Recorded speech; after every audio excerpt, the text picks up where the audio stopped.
Hello everyone, this is Dr. Chris Quigley coming from Charles Street Family Chiropractic. I'm here to teach you how to do the wobble chair today. The wobble chair is a key component of your care in the office. It creates loading and unloading cycles, which the spine really likes. All right, these loading and unloading cycles are shown in the literature to help speed healing of your spinal discs and your ligaments. Another benefit is it warms up your spine to get worked on, so that enables us to do your adjustments with much less force than typically with a not warmed up spine. So key component is you want to hold onto those handles. You want to adjust the height so your knees are at 90 degrees, knees shoulder width apart. Now, I usually have folks start out side to side and then you go front to back.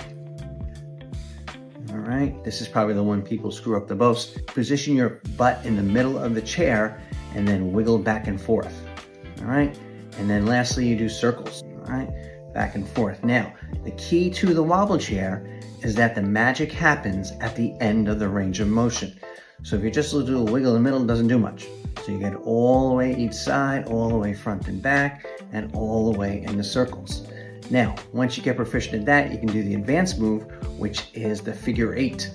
All right, so go back in this way, in fashion, and figure 8. Each time you do the wobble chair, you do it for 8 minutes. All right, and now the only people who don't do the wobble chair, if you have a hot disc, if there's a very inflamed disc, we want to keep that because obviously that might cause more inflammation. Now, another thing about wobble chair is that, especially if you have a chronic back issue, it might hurt a little bit when you first start doing the wobble chair. When I first started doing the wobble chair myself, it was sort of bugging me for like a month, and I called with Dr. Benton. I'm like, Doc, I'm doing this thing for a month. It's killing me. He says, good, do it more. So the moral of the story is, if you have a chronic issue in there, it's going to take some time for it to heal up. So don't be discouraged with that. This is Dr. Chris Quigley coming from Charles Street Family Chiropractic with how to do the wobble chair.